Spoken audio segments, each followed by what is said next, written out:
Assalamualaikum warahmatullahi wabarakatuh. Perkenalkan, nama saya Iman Triana dengan NIM 21042279. Di sini saya akan melengkapi tugas akhir saya di mata kuliah Statistik Sosial.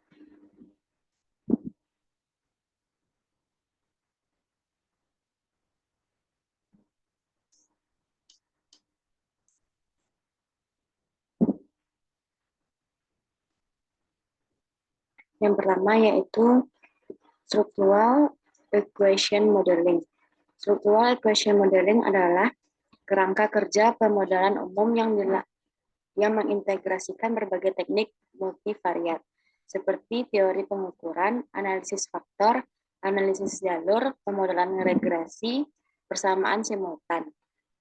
STEM merupakan lingkungan pemodelan dinamis yang dapat menjawab pertanyaan penelitian yang kompleks dan beraneka ragam, terutama yang berkaitan dengan konsep psikologis dan sosial psikologis. STEM cocok untuk situasi di mana konstruk utama sulit diukur dan seringkali diukur dengan kesalahan.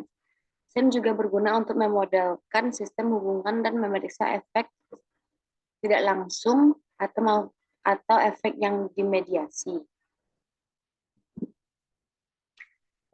Structural Equation Modeling yaitu STEM dikenal dengan berbagai nama sebagai berikut. Yang pertama yaitu analisis struktur kovarian, yang kedua analisis struktur momen, yang ketiga yaitu LISREL atau Analysis of Linear Structural Relationship, yang keempat yaitu Causal Modeling atau pemodelan kasual. Ada beberapa paket perangkat lunak yang tersedia untuk menyesuaikan model STEM, seperti LISREL, M+, EQS, dan R. Untuk memahami apa itu STEM, kita perlu memahami analisis jalur dan variabel laten. Variabel laten adalah konstruk hipotesis yang tidak dapat diamati secara langsung, seperti kecerdasan atau kepercayaan. Mereka diukur dengan menggunakan indikator atau variabel yang dapat diamati, yang mungkin memiliki kesalahan yang terkait dengannya. Analisis jalur di sisi lain berfokus pada hubungan antara beberapa variabel yang diamati. Menggabungkan konsep-konsep ini dengan mempresentasikan hubungan antara variabel laten dan variabel teramati dalam bentuk diagram. Analisis jalur menggunakan notasi standar di mana elips mewakili variabel laten, persegi panjang mewakili variabel teramati, lingkaran kecil mewakili variabel kesalahan, panah berkepala dua melengkung mewakili kolerasi, dan panah berkepala satu mewakili jalur sebab akibat. STEM dapat digunakan untuk mempelajari pengaruh langsung, pengaruh tidak langsung, dan pengaruh total antar variabel.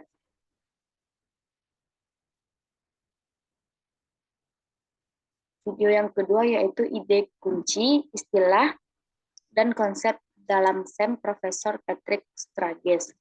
Penggunaan diagram jalur secara visual mempresentasikan persamaan dan teori dalam STEM.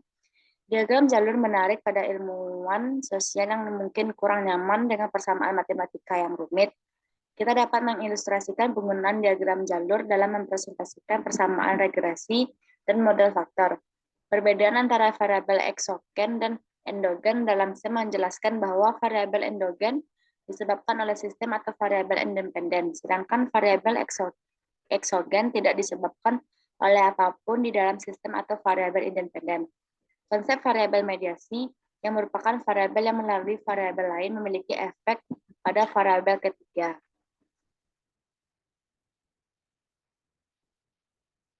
Daripada menganalisis data mentah, STEM berfokus pada meringkas metrik atau varian covariance untuk menentukan struktur dasar yang lebih sederhana. Kita perlu menekankan pentingnya kecocokan model yang membandingkan metrik varian covarian yang dapat diamati dengan metrik tersirat berdasarkan model.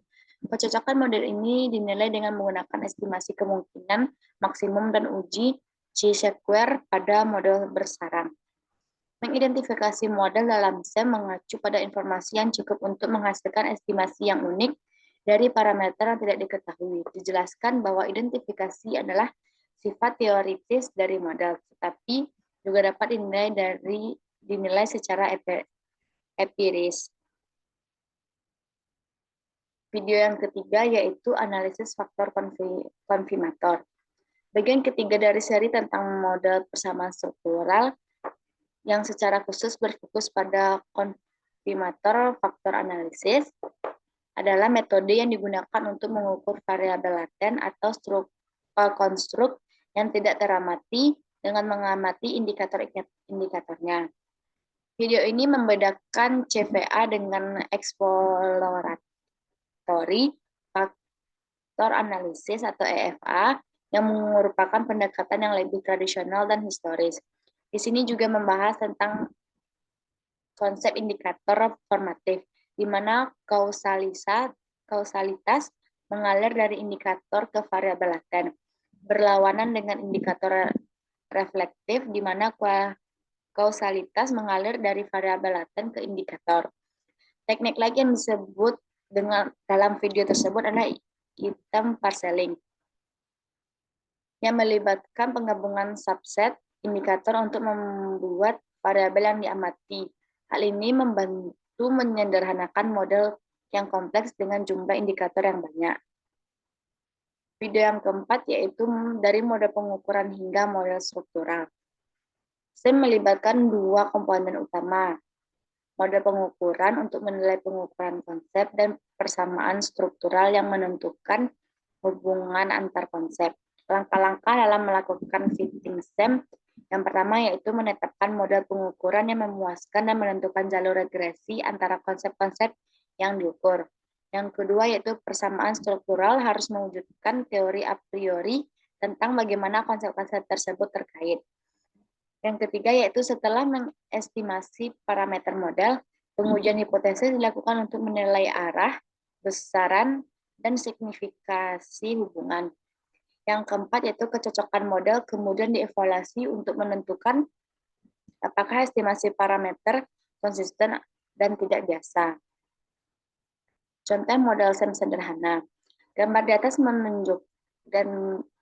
merupakan model SEM persamaan struktural yang sederhana dan lebih kompleks, yang menunjukkan bagaimana jalur regresi dapat diperluas di antara variabel laten yang berbeda.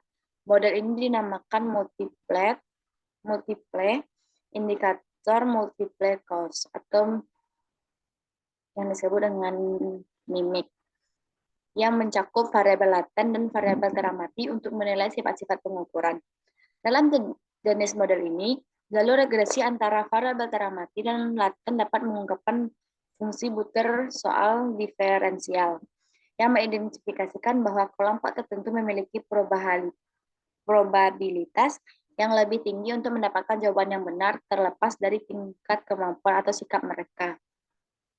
Video yang kelima yaitu model rekursif dan model non-rekursif.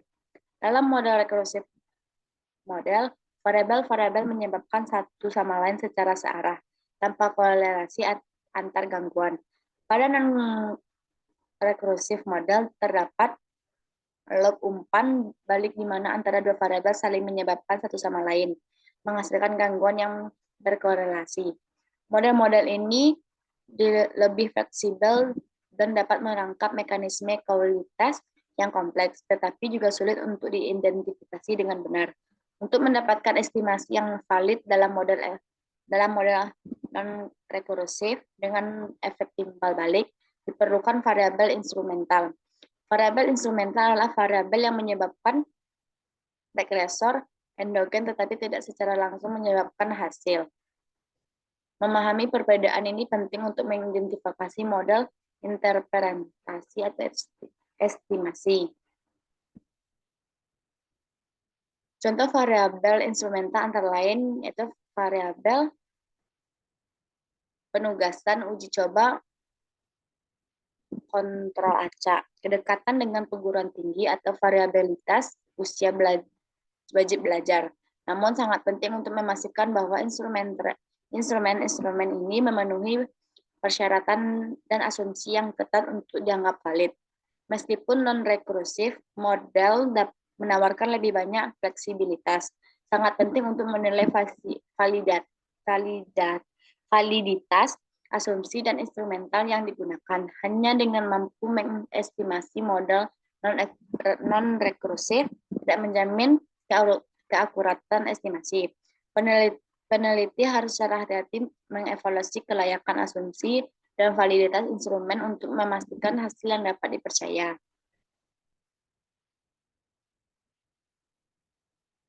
Video yang keenam yaitu model mediasi. STEM sering digunakan untuk menganalisis model mediasi. Model-model ini memungkinkan para peneliti untuk memeriksa efek langsung dan tidak langsung dari variabel satu sama lain, yang sangat berguna untuk memahami mekanisme sebab akibat. Sebagai contoh, sebuah penelitian mungkin menemukan bahwa memperoleh gelar sarjana yang meningkatkan pendapat. Namun, mekanisme yang melalui hal ini terjadi dapat melalui peningkatan keterampilan produktivitas atau hanya melalui kredensial memiliki gelar. Menghitung efek-efek ini dapat dilakukan dengan menggunakan model OLS. Namun, software STEM memberikan kemudahan untuk menghilangkan efek-efek tersebut secara otomatis beserta standar errornya. Kesalahan standar dapat dihitung dengan menggunakan pendekatan parametrik atau dengan asumsi normalitas multivariat atau pendekatan non-parametrik seperti bootstrapping. STEM dapat menangani jalur mediasi yang lebih kompleks dengan banyak variabel. Contoh, model mediasi yang ini menggunakan data survei sosial Eropa yang meneliti bagaimana pendapatan mempengaruhi kepercayaan sosial melalui kebahagiaan. Koefisien pada diagram jalur dapat digunakan untuk menghitung efek tidak langsung dan perangkat lunak STEM menyediakan output yang diperlukan termasuk kesalahan standar. Sekian dari presentasi saya. Berbeda kata salam, mohon dimaafkan. Assalamualaikum warahmatullahi wabarakatuh.